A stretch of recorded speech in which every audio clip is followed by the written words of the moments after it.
Bismillahirrahmanirrahim.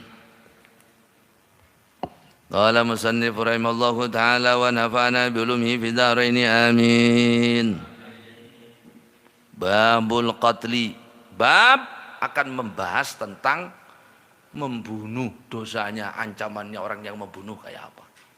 Naudzubillah. Ya. Dalam hadis dikatakan hancurnya alam dunia ini enteng bagi Allah dibanding seorang muslim, seorang manusia dibunuh.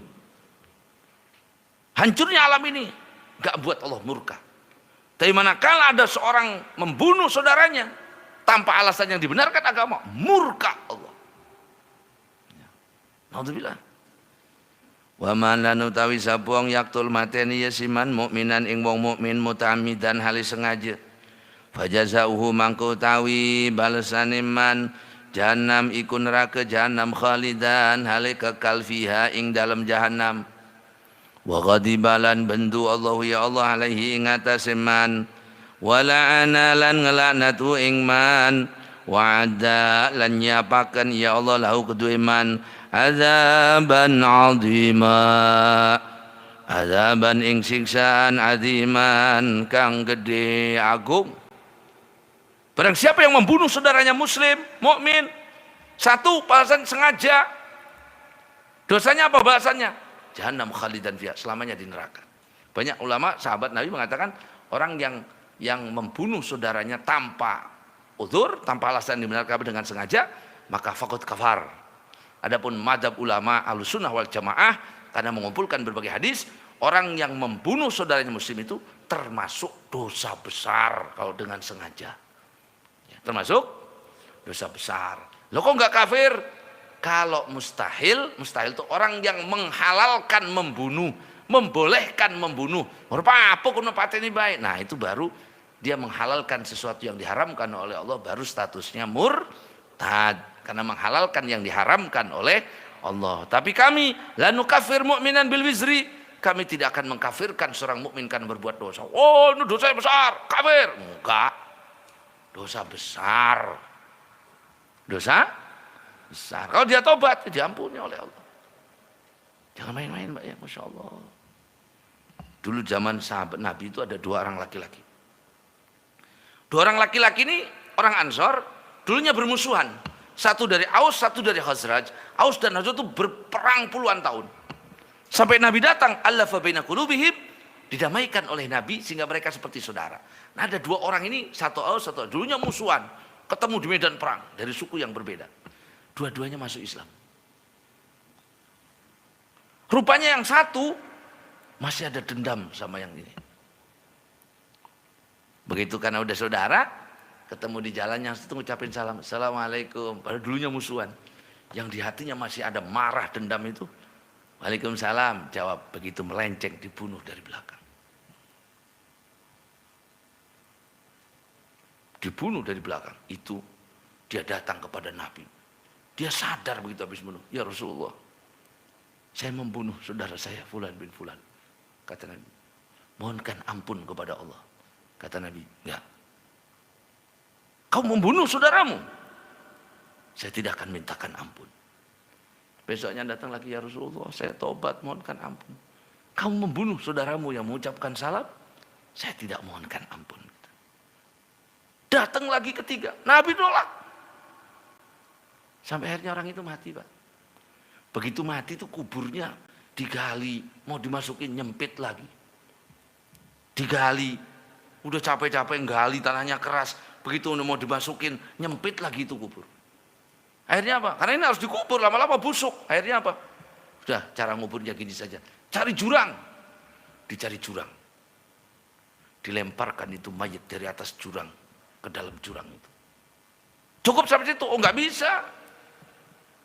Nanti dimakan binatang buas, dimakan harimau, dimakan serigala. Diambil batu-batu, dijatuhkan batu supaya nutupi jasadnya. Hancur itu jasad. Allah, bumi menerima orang yang lebih jelek dari saudaramu ini, kata Nabi. Tapi bumi tidak menerima orang yang membunuh saudaranya muslim dengan alasan yang tidak dibenarkan. Tidak diterima tuh jasadnya. Ya, jangan main-main. Nah, orang itu kalau membunuh, dia berkaitan dengan 3 hak. Ada 3 hak yang dia harus penuhi. 1, hakullah. Apa hakullah? Tobat. Sama mengeluarkan kafarah. Memerdekakan budak. Yang kedua, hakul warosah. Apa hak warosah? Hak waris, kisos. Atau diat, diganti bayar tebusan. Yang ketiga, hakul mayit. Tuh. Jadi kalau orang itu membunuh, kemudian dia bertobat, kemudian keluarganya yang ahli warisnya mayit ini kemudian tidak menuntut kisos, tapi diganti dengan membayar dia 100 ekor onta, masih ada 1 hak yang harus dipenuhi, hak mayit. Apa hak mayit itu? Nanti mayit yang dibunuh itu di akhirat akan mengatakan, ya Allah, tanyakan kepada dia, kenapa dia membunuh saya?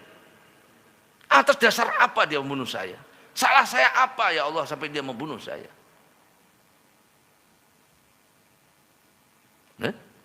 3 itu. Dan membunuh itu dalam Islam ada 3. Ada yang namanya qatl amad, membunuh dengan disengaja. Orang itu dikategorikan membunuh dengan disengaja kalau mempunyai 2 kriteria. 1, niat membunuh. Yang kedua, dengan alat yang membunuh. Wong nek mesti niat tinggal golok abdi paten. Itu namanya membunuh sengaja. Nah, itu yang dosa besar kayak gitu. Namanya qatl amad, membunuh dengan sengaja. Di hukum yang kedua ada namanya membunuh menyerupai sengaja. Membunuh menyerupai sengaja itu dia tidak punya niat membunuh, tapi dengan alat yang membunuh. Tujuannya menembak manuk, kali sing kena mertuane.